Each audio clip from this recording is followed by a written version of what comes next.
time to move on to our next guest, and boy, do we have an exciting one. We have someone who is at the forefront of quizzing. Right. He's Anna was mid great introduction there. I get very excited about this person and sneezes hard. Makes you sneeze. Okay, fair enough. Well, I mean, we say he's the sort of, I guess, the biggest quizzing personality on TV. You'll know him from House of Games. You'll know him from Pointless.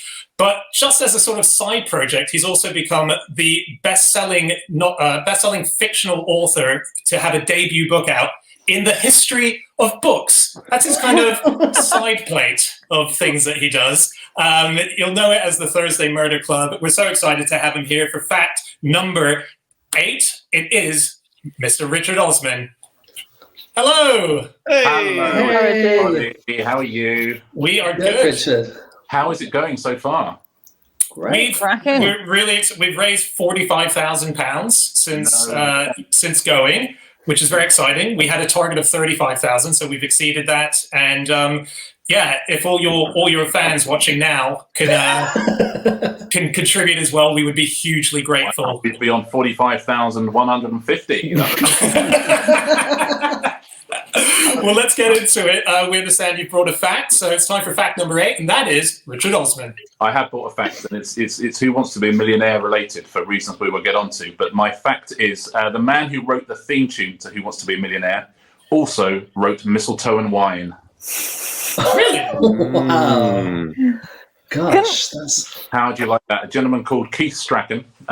He's been around for years and years. He's a musician, musical director, all sorts of things like that. Wrote Mistletoe and Wine for a musical, funny enough. Cliff took hold of it, sold over 1 million copies as well. He won an Ivor Novello for it. But for years, also wrote theme music for Celador. So we'd do lots of ill-remembered shows like Talking Telephone Numbers. And then, one day gets the call saying that we're doing this pilot in a couple of days' time. It's this thing called Who Wants to Be a Millionaire. We're not happy with the song we've got, which was written by Pete Waterman from Stock Aitken and Waterman. So we're not happy with it.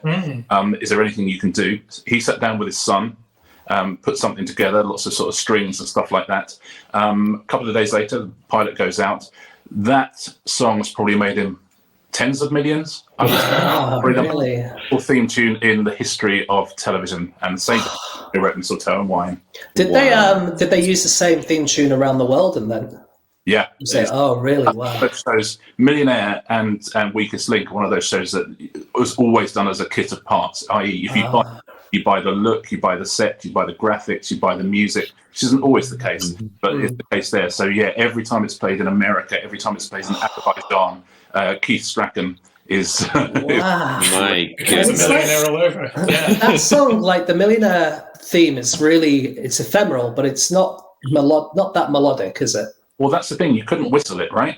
No, exactly. It's like. Yeah. But I've heard that you are meant to be able to sing along to it. And I can just about get the Who wants to be a millionaire? And I don't know if I'm singing the right bit to the right. I don't think you are with the stick. But what I do know is you've just made Keith Strachan 7.5 pence. So. That part of it is based on the musical song Who Wants to Be a Millionaire, isn't it? I think it's the other part that it's the kind of background music stuff, yeah. Who sang that? I kind of know that song when you say it. Oh, it's a real oldie. It's like a Cold Water era. I thought it's from Fiddler on the Roof or something, but someone in the chat will know what it's from, I'm sure. Yes. You guys are less slick when you're live. I know. Oh, yeah. It's core, isn't it? I know. Normally we have Sandy Toksvig telling us these things. If this was a podcast, you'd have Anna saying exactly where that came from. Yeah. You don't know. We shut down our computers. I have to ring up my mum and ask her the answer to the question. It's a real process. That pilot of Who Wants to Be a Millionaire, actually, the first episode that went out, I think the pilot was broadcast. It got 46% of the total TV audience at the time. And it was so huge. Chris Tarrant said the day after the first episode went out, someone shouted at him from a passing lorry, "Phone a friend." And he said that happened every day for the next 15 years of his life. Oh, God. As a quiz show host, you never ever you barely go through 3 shows without someone looking nervous if they don't know an answer and saying, "Can I phone a friend?" It's the go-to. Really? It's like when you sit in the makeup chair as well. So if you're a new contestant, you sit in the makeup chair. This is just if anyone ever goes on a quiz. Every single man, nervous of course, sits down and says, "Short back and sides, please." Every single one. And this poor makeup artist having to go,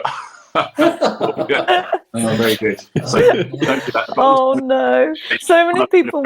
Someone else's brand. So many people watching who will have been one of those people, Richard, who are just now sort of crying into their. But I would do it as well because it's you're nervous, and so yeah. So, Richard, do you get like people shouting things at you in the street, like Central African Republic, or what are the things? But no, people always just shout pointless to me in the street, which is other than I'm aware that other people walking past who might not know who I am have just seen someone walk down pointless out of the window of a van. What? Yes. Honestly, the thing I get most after pointless, honestly, what it used to, and these days it's the book and it's House of Games. But the thing I used to get more as much as pointless is people saying, "Oh, countdown. You're the guy from Really? all the time." Wow. This is genuinely true. Zandra and I, Who did they? Sorry, Rich. Who do they think they are? They think you're Susie Dent or Richard White? Richard Whiteley? I think no, I don't think they really think I'm on Countdown. I think they think right. Countdown, I think. But you have been on Countdown a couple of times, so maybe they just really like that episode. Maybe that episode got hundreds of millions of viewers around the world. Zandra once literally introduced the show 3 on a particular day or something, and just it's, "Hello there, I'm Alexander Armstrong, and welcome to Countdown." Wow. Out of nowhere. It's not like it's not written on the auto cue. He knows the show he's hosting, but that's why he put Zander hosting Pointless. The reason he did it is because he auditioned for Countdown, and we were genuinely thinking, because he's obviously a brilliant comic actor and was doing "Have I Got News for You" all the time, and we thought, he'll never do a daytime show. And then we got some info that he was doing an audition for Countdown. And we thought, well, if he's up for doing that, then perhaps he'd be up for doing our show. And so literally off the back of that, we thought, let's get him in. And he came in, and then we had our host. So we have Countdown. Wow. Thank Bizarre. That's cool. Yeah. If he'll do Countdown, he will do any daytime show, let's face it. What's your favourite theme tune, Richard? You must have one. Favourite theme tune is Superstars, I would think, from the 70s. Oh, the sports thing. It's it absolutely. I'm quite bet. If they play like theme tunes, if you're watching University Challenge or something, and there's you recognise all of them, but I always think they're from Kickstart. But Superstars is the one. Yeah, absolutely. It's so brilliant. If you haven't heard it, have a little go and listen to it. Best show ever and best theme tune ever. Cool. Wow. I learned the other day, actually this was a few months ago, but that the Inspector Gadget theme tune and the Mysterious Cities of Gold theme tune and the He-Man theme tune and Jason the Wheel Warriors and Ulysses for people of a certain age were all written by the same guy. Really? Called Shuki Levy, and he also wrote the Israeli 1981 Eurovision Song Contest entry, which I haven't heard, but it must be amazing, right? Because they are everyone is an absolute banger. Although Inspector Gadget is just a big old plagiarism of the same as Sonic the Hedgehog. Inspector Gadget goes Yes, Gadget. Yeah, that's Hall of the Mountain King. Same as Sonic the Hedgehog. He's just slightly changed the timing. I'll tell you, that's just Hall of the Mountain King. But didn't they? Cowboys Wasn't Who Wants to Be a Millionaire based on Holst the Planets? On one of those, I think. I think it comes from a particular. There's a particular like stab of brass or stab of horns or something that he worked from. I don't think sure. I read a cool thing about the Holster's Planets the other day. I think it was for Neptune. They had the choir that's in the song fade out, but they weren't able to fade it out properly at the time. And so what they did was they had the choir in a different room and they slowly closed the door. No. Yeah. And then once it was shut, that's how. Yeah. Again, if we were editing this might not end up in the final show because it's possibly not true. Do you know what my favorite theme tune, because of a fact, is the Seinfeld theme tune. Now, I've always loved it. It's always been a big part of my life because I love Seinfeld and the stand-up moment at the beginning. So for anyone that doesn't remember it, it's that bass line, but it was done on a synth. What I didn't realize was that for the first, I think it must have been 8 series, that theme tune was re-recorded for every single episode because, and it makes total sense, Seinfeld is doing stand-up. There are different beats to where his joke is going to land each time. So this guy used to get sent the footage of the latest stand-up bit going at the front of Seinfeld, and he would live jam the theme tune for every single episode to put all those moments in when he could see Seinfeld coming to a beat in the joke. It's something like 200 episodes that he rewrote it for every single time. He must have got tired of that tune. Surely he must have. Could you tell at the end it was losing some of its vigor? That's like when at the circus, when you used to see dancing horses dancing to the music, and you think, how do they get the horses to dance to the music? They don't. They play the music to match whatever the hell the horses are doing. That Seinfeld is the horse in that scenario. Yeah. Is that true? Oh, Andy, I can't believe you've just ruined that magic for children in the 1950s. You went to the circus, but still. My favourite theme tune is also the most well-known piece of music in the UK, apparently, according to a 2008 poll, actually. EastEnders?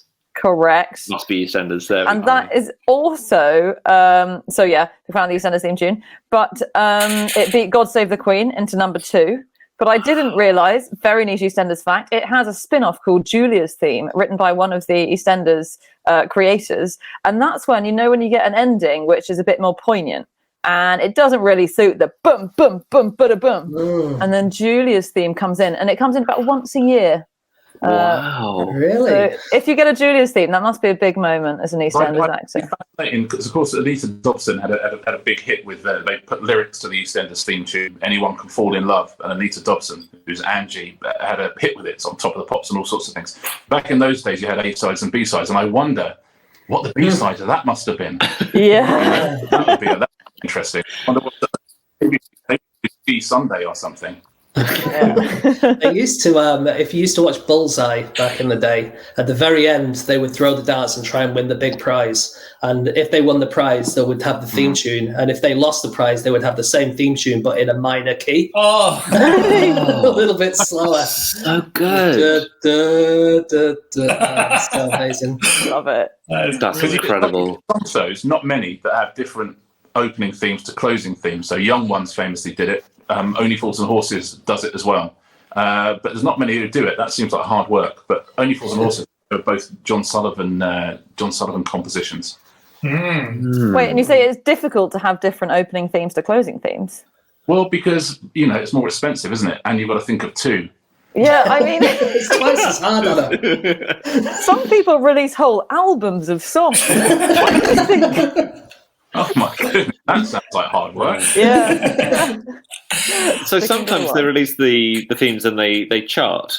Can you think of the highest charting TV theme tune ever? Well, I would have thought Everyone Could Fall in Love or whatever it was that did quite well. No, I'd say it's got to be a kids show, right? It's got to be like Barney or Bob Builder or I'll tell you what, I've got 2 for you right here. I bet theme from MASH was number 1. Suicide is Painless. Yeah. And another number 1 was Simon Park, who did the EastEnders theme, did Eye Level, which I think was Van der Valk. That was number 1 single as well. So there's a couple for you right there. Okay. Well, those have all been number. Was Suicide is Painless? Was that a song and then a number 1 before it was the MASH theme tune? Possibly. I don't know. It might have just been that, and then the Manic Street Preachers did a couple of really rather good. Yeah, because it's the instrumental. I think actually that doesn't count because it's the instrumental version that goes on the TV show, whereas it's the lyrical "Suicide is Painless." Same song, Dan. Come on. Oh, come on. I've got an answer for you all anyway, and it's going to divide opinion. It's going to divide the room because you've named a lot of songs that went to number 1, so it's clearly a dead tie. But 1 million people in 1997 bought the Teletubbies theme tune. I believe that's in the UK. I was that was right. One of them. Really? Yeah. Were you? Yeah, I own that.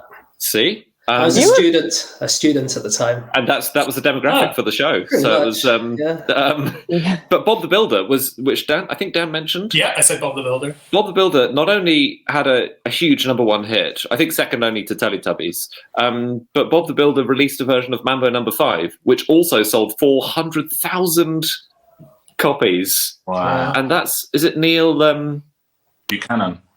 No, Neil Morrissey. Neil Buchanan. That's Banksy, isn't it? Give me Neil Morrissey. Yeah, Neil Morrissey, the guy from the Smiths. That's right. Wait, Oh, no. Anyway, that's how he made his millions. so sorry, did Bob the Builder rewrote Mambo No. 5? Yeah. And change the lyrics? Because it's so non-child friendly. The lyrics are the same. It's all about women Bob has seduced. He's a sexy man. Everyone's got to build a fantasy, you know? Right? Okay, so on Mambo No. 5, that was the theme tune to something else, which I always love this fact. That was a theme tune to one of Bill Clinton's Democratic conventions in the early 90s. And it was set to be like the proper walk-in, walk-out music until someone pointed out at the last minute that it did contain the line, "A little bit of Monica in my life." And they had to pull it. Wow. That's an oversight, isn't it, from the interns? Lou Bega?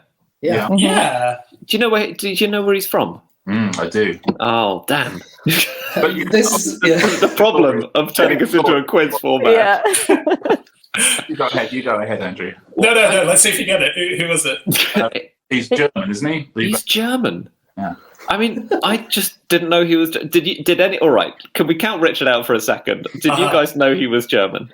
I don't fully know who he is. Well, he's the singer of Mambo No. 5, which sounds like a very Latin song. It doesn't sound like a Calvinist rhythm. Mambo No. 5, though. He grew up Calvinist rhythm. Trying to think of.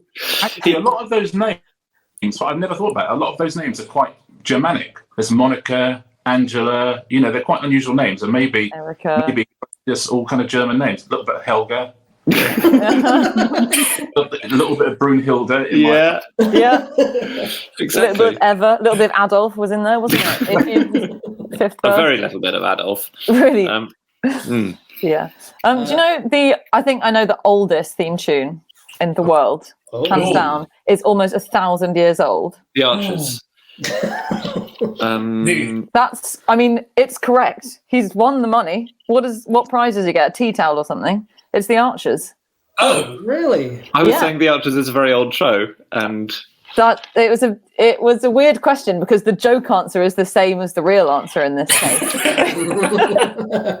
This is something that was spotted by Howard Goodall in The Story of Music, and he pointed out that there's a 12th century piece which is a Gregorian chant. It was written, we think, in about 1198. It's Viderunt Omnes or Viderunt Omnes.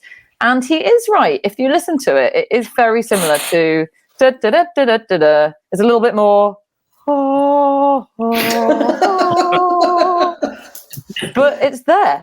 Isn't that exciting? Wow, and then it sort of stuck around as a theme in various tunes through the centuries, and rocked up in Prokofiev at the start of the 20th century, and then got into the Archers. Wow. I thought you were going to say the oldest theme tune, and I read this in a Joanne Fletcher book. She's an Egyptologist, but I'm going off memory here, so apologies if this is kind of incorrect. But supposedly the Pyramid of Giza was given its own theme tune. Okay. Yeah, and that's all I've got. You don't mean the game, because that did have one. Which one? Sorry. The Pyramid Game. Oh, that's what I'm thinking of. Yes. Yes. There we go. You see. Okay. And it was presented by a geezer. So. Let's do a little bit. Oh, go on, Rich. I've got one other Christmas and theme tune crossover, which is less impressive than Millionaire and the number one with Mistletoe and Wine. The guy who wrote "Merry Christmas, Everyone" for Shaky was also the co-writer of the theme tune to Pat Sharp's Funhouse. No way. Yeah. That's amazing. To what? The theme tune to what? Oh, you're all too young. So I just didn't hear it. Oh, Pat Funhouse. Funhouse. Oh, Funhouse. Was that the one where you had a blow-up house and kids had eggs thrown at them through windows. Yeah, you had the twins and the cars and all that kind of stuff. Yeah. Is this one right as a crossover of TV shows? It's not quite two different themes being composed, but I'm pretty sure that one of the doctors of Doctor Who, Peter Davison, was the theme tune writer for Button Moon. No way. Is that right? I'm fairly sure that he and his wife wrote the song for Button Moon, which is one of my childhood TV shows. Do any of you, I know one of you knows this, who wrote the theme tune for 8 out of 10 Cats? Oh. Rich knows it. It was one of the cats, wasn't it? It was someone from one of my favourite bands. Steps. So, no, a band not as good as Steps. Yeah. Okay. Next best. It was my. Oh, you say, James. Well, it was not my brother. So it was Richard's brother, Matt Osman from Suede. Oh, really? Oh, no way. Yeah. Amazing. Your brother's in Sweat. Why didn't we get him on? Come on, if you want. Come on, he's got loads of facts. That's cool, isn't it? Yeah. Was he? He did that, and with a guy called Alex Lee, who was in Strange Love and Suede, now is in Florence and the Machine. And yeah, they put that together. It's sort of we had some commercial music on the pilot, and I wanted something similar, cheaper. And my brother was able to provide. But it's fascinating because he still makes money out of it today, obviously. And Cats does Countdown, which by and large is the Countdown theme music, but then continues with the drums for 10 Cats. But because it continues with that, he still gets money for it. It's nice, isn't it? Yeah. Really? So that's business to be in. The guy who does Weakest Link makes millions upon millions upon millions. So if you get we all know, everyone knows that's the key, is to write a jingle that's used as a theme tune, and no one can ever do it. But you might as well give it a go, right? Because it does make. Let's give it a go. It doesn't always, though. All right. Well, who knows Oliver Mountain King? For what show? What's the show we're doing it for? Is it a quiz? We need to invent the show at the same time. Hold on, this is getting more complicated. Oh God, wait! I don't know if we have time for this. That's putting the doily cart before the horse, isn't it? Yeah. It doesn't always work though. So, for example, in 1973, I love this fact: the theme tune to "Last of the Summer Wine" was released as a pop single. Pop. Wow. Well, certainly it was released into the singles chart. And I say into the chart, it did not chart. Yeah, I just think that's adorable. It didn't even make it to top 40. Is that what you need to get to? I think it didn't make the top 40. Yeah. That's really sad. Top 100, it would be noted as to where. So it's that's oh bless. Yeah, I think it was when the series was starting, they wanted to drum up some excitement about it, and so they said, let's release the theme tune as a. Can I quickly jump in here and just say, we're talking about people making lots and lots of money. Just a reminder that that's what we're here to do as well, but not for us. For one of the greatest causes that we know of, comic relief, which is sending money to so many extraordinary causes and helping so many people around the world. You guys watching have been amazing so far. We've got £46,000 in the bag, but we just want to get way more. We want to get as much as possible. We want to make it, because as Anna said right at the top of the show, as a result of the pandemic, it's really hard for the charity sectors this year. You know, the usual stuff they could have done to generate money has been absolutely slammed. And that's why we wanted to, in our small, humble way, try and help out in any way that we could. It's why Richard's here. He wants to help out as well in that cause. So if you've got any money and you are able to give it towards this cause, right now, if you can, just go to our comicrelief.com/fish site and you'll see the Just Giving page. And we would just be eternally grateful. We're on 45% to getting to 100,000. I mean, Dan, do you know what 45% of 100,000 is? Why do I think that perhaps he might have made it 100,000 just to make the percentages easier? And I've got a fact about Maroon 5 made chart history this Christmas, and I'll tell everyone why if we get a bit more money before the end of this 35. Cool. Nice. We just got we got a few donations. I should just say Nick and Sean, thank you. Mike C, Anna Karenina, thank you for a little intro. So glad to hear you're feeling better after that terrible thing. The message she's left says, "I'm dead." So, and Matt. So thank you everyone who's been donating there. All your money, hugely appreciative. Let's make some more, and then we can hear this Maroon 5 fact. I think that's an exciting idea. Well, I've got a fact that could be filler between now and the Maroon 5 fact. It's only ever going to be filler. But Ronnie Hazelhurst, Richard, I imagine you know his name. He came up with so many theme tunes. He was the BBC Light Entertainment music director. So I'll just list a few. Are You Being Served? Reggie Perrin, Yes Minister, Some Others Do Have Them, The Two Ronnies, Blankety Blank, Generation Game. You could spend a whole evening watching BBC output and he would have done pretty much the whole thing. But and he conducted the British Eurovision entry 7 times in a row. You know, great figure of musical composition.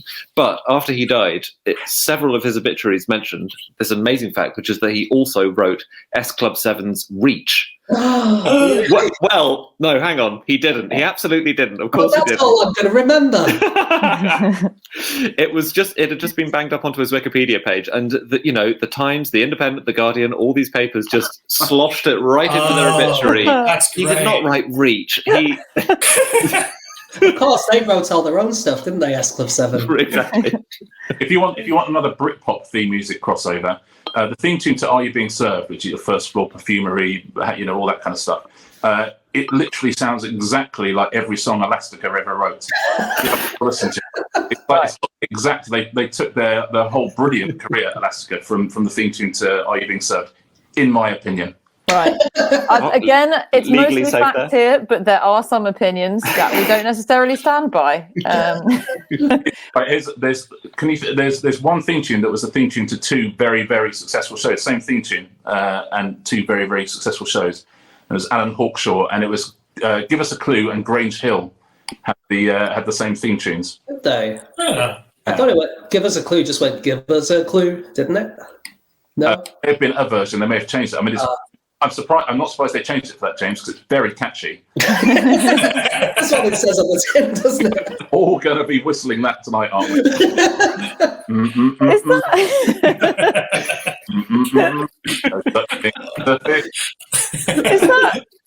the idea that there's zero crossover between the audiences so no one would notice? I don't know. It feels like a bit of a cheat.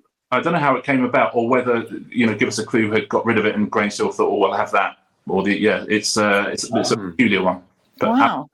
Whose daughter was in a band as well. It's another crossover, but I can't remember the band she was in. So that's for you.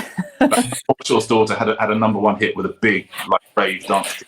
Really? Alan Hawkshaw did Countdown too. And it is really nice. Whenever you listen to Countdown, the theme tune is the sound of students being given grants, because the royalties from it go to underprivileged students at Leeds College of Music. So whenever you hear that theme tune, that's where the money's going. Club 7 Reach song as well. That's amazing. Yeah. Also, if you listen to Cat's Countdown, you know that 50% of the money is going to underprivileged students, and the other 50% is going into my brother's pocket. Can I point out, by the way, that I have my book behind me here, and it's only that I haven't put it here for now. This is where I do all my Zooms with journalists and stuff for foreign versions of things. So I'm aware there's a big picture of my book in there. I wasn't trying to piggyback your enormous popularity. No, it's fine. We understand. You need help with the sales. Hey, Richard, doesn't your brother had a book out last year, didn't he? Yes, called The Ruins, which is terrific. I'm just reading his second one now, which is great. Another debut novel I loved last year was Andrew Hunter Murray, his book The Last Day. Oh yeah. The terrific read, which it doesn't appear to be behind him. Oh, it's well behind him. It's very amateurish. Come on, any opportunity. All right, anyone else got a book to plug? James or Dan, did you have something you wanted to mention? Any of those behind you? Are they authored by you, Dan? A quick fact before Richard gets to his Maroon 5, if we got it. If we haven't got enough money, we won't get that fact. But which famous theme song would you not be allowed to play in a medieval church? Oh. Which thing? Oh, okay. So is it something that was considered wicked or too secular or too sexy? It's a modern television theme tune, one of the most famous in the world. Oh, Friends. I'll be there for you. No. Not allowed to do hand claps. I'll tell you, shall I? Yeah. Yeah. Simpsons, because it contains the devil's tritone. and it's like this. It's kind of a and in the olden days, that was thought to be the devil's tone. Yeah.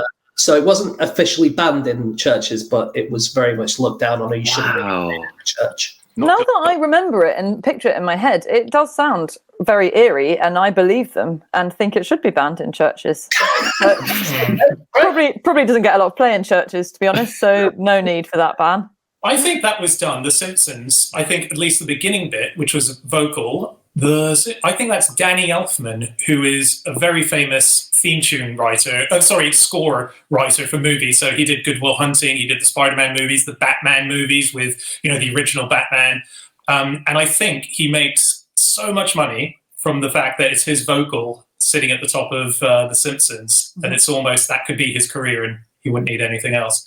Really, him and Richard's brother just hang out laughing at the rest of the world, don't they? Burning money in front of underprivileged kids. Yeah. Well, shaking their fists at Alan Hawkshaw. So I think, I feel like, I may be wrong about this, but I feel like we've put on roughly £2,000 since you made that comment, Richard. So I think that's substantial enough for a Maroon 5. Who would have thought a Maroon 5 fact would be so chased after? Let's hear it. Well, they broke a 36-year-old chart record this Christmas, Maroon 5. And the 36-year-old chart record was for the biggest selling single in history never to get to number one. And for the last 36 years, it was Last Christmas by Wham, which got to number one this Christmas. Now the biggest selling song never to get to number one is Moves Like Jagger by Maroon 5 and Christina Aguilera. No. Yeah. Oh, that is brilliant. That is really exciting for them. Congratulations, Maroon 5. Nice for them, right? And all of the money from that, none of the money from that is going to well, we do need to wrap up. Thank you so much, Richard. It's great fun. We've been dying to talk to you as a foursome for a long time, so this is a big moment for us. And can I just say from everybody, what you're doing, it sounds like, oh no, it's just a laugh, isn't it? 35 minutes, 35 people. To do what you're doing is incredibly difficult. And I know you're doing it all through the night and stuff like that. You're brilliant. We all know that. And week after week, you turn out this incredible podcast. And to do 35 interviews of 35 minutes each, I doff my cap to you. I'm not where I would do. Everybody at home, please donate, because this is 4 incredible people doing an incredible thing. Couldn't be more of a pleasure to be invited on it. Thank you, an honour as well. And listen, good luck. I should be watching, not the whole thing, of the rest of it. So thank you so much for having me on. Well, thank you. Thank you for those kind words. Richard Osman, everyone, and we will be back in just a few minutes' time with our next guest for fact number 9. It is Sue Perkins. Stay tuned.